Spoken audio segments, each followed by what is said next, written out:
C'est la petite info de la journée, donc merci, si on peut dire, donc à Thomas, c'est lui qui m'a communiqué sur, on va dire, cette information, et puis je voulais en fait te la restituer, c'est-à-dire que sur ce modèle Y, donc grande autonomie, performance, comme tu le sais, il est disponible de mémoire depuis le mois de avril-mai, je ne sais plus exactement la date, et il est à 47 000 euros. Il est plus cher ailleurs en Europe, mais il est moins cher en France parce qu'il y a des aides, un petit peu comme en Belgique, et pas que en Flandre. Il est le modèle Y standard, donc propulsion, à 40 000 euros au lieu de chez nous à 45. Donc il était à 43 d'ailleurs de mémoire, puis 42, et en gros il est remonté donc à 45.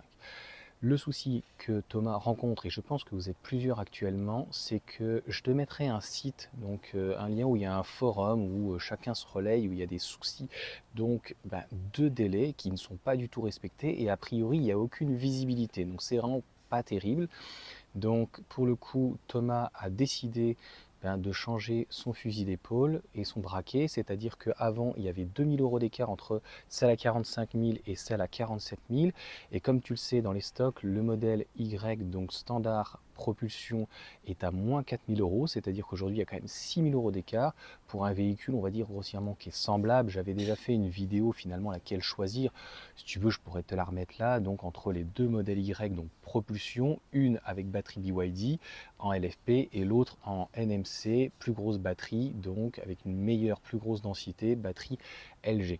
Donc il semblerait en tout cas que Tesla ait des problèmes, des difficultés à livrer cette grande autonomie propulsion. Est-ce qu'il va y avoir un changement de batterie en attendant donc le restyling? Pareil pour le restyling, on n'en voit pas trop arriver, hein. Voilà, on en reparlera certainement dans les vidéos plus tard, septembre, octobre, novembre, en tout cas s'il y a des informations. Mais sachez que pour les personnes qui ne pourraient plus attendre pour X raisons, parce qu'ils ont déjà vendu leur voiture, comme me dit Thomas, ils voient, ils discutent sur ce forum donc, que je te mettrai, blog Tesla je crois, où ça fait un mois, des gens sont dans la panade, sont obligés de louer des voitures, ont déjà vendu leur voiture. Tesla d'habitude respecte extrêmement les délais dans l'ensemble, et c'est ceux qui livrent quand même d'une manière assez rapide, entre des fois une semaine, 15 jours, 3 semaines, qui fait ça, sauf certains constructeurs où le véhicule est en stock. Et donc il a décidé, et je pense que c'est une très bonne stratégie, puisque tu me diras ce que tu en penses dans les commentaires, c'est du partage entre nous, mais à 6 000 euros d'écart, autant 2 000, je pense qu'il aura peut-être attendu. 6 000 euros d'écart, je pense que voilà, 6 secondes 9, 5 secondes 9, NMC, LFP, plus ou moins finalement la BYD tient une charge très intéressante avec un très bon palier. Et donc le véhicule, il n'y a pas de changement au niveau du pack premium, donc elle a vraiment tout de premium. Je n'ai pas fait de réception sur ce véhicule, donc notamment ça aurait été intéressant, je ne sais pas si comme le modèle 3 il y avait les anti-brouillards. Donc pareil, si vous savez ce genre de choses, si vous avez d'autres informations à donner et apporter en fait, tu vois, des informations et des éléments, c'est toujours intéressant.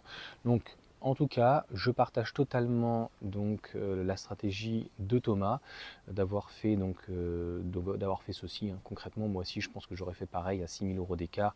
Je crois que la question ne se pose pas. Et pour ceux qui hésiteraient, ben voilà, tu contactes directement ton TA avec qui donc tu as passé éventuellement commande, ou celui qui est le plus proche de chez toi, ou celui où tu es allé faire en tout cas ton essai, si tu as commandé donc sur internet, et tu lui demandes tout simplement donc un réajustement entre guillemets tarifaire par rapport à un autre véhicule que tu prendrais, parce que concrètement il y a des gens qui ont déjà payé leur voiture depuis un mois et ils l'ont toujours pas. C'est quand même un truc de dingue ça. Voilà en tout cas pour cette petite information. Donc n'hésite pas à mettre un commentaire, à mettre un pouce aussi, et puis si t'es pas abonné, dès que tu vois j'ai des petites informations brûlantes comme ça, eh bien je te les donne, donc n'hésite pas à t'abonner.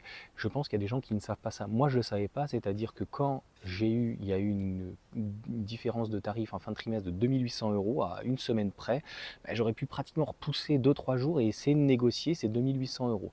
Parce que pareil, lorsqu'il y a des changements de prix, même à la baisse, logiquement ils te le font. Pourquoi ils te le font? C'est-à-dire que quand ils ont fait cette baisse l'année dernière, les gens annulaient les ventes. Ils perdaient 500 euros, mais ils regagnaient 2800 euros de l'autre côté. Donc en fait, ils se sont dit, arrêtez de supprimer la vente, parce que les gens avaient déjà le VIN, etc. Donc ça veut dire que le véhicule retombe dans le stock. Enfin, merdier, pas possible. Donc c'était beaucoup plus simple de faire comme ça. Donc là, concrètement, c'est quelque chose aussi qui se fait, de pouvoir donc bifurquer, alors grande autonomie ou performance, hein, si tu veux, puisqu'elle aussi a perdu donc 4000 euros.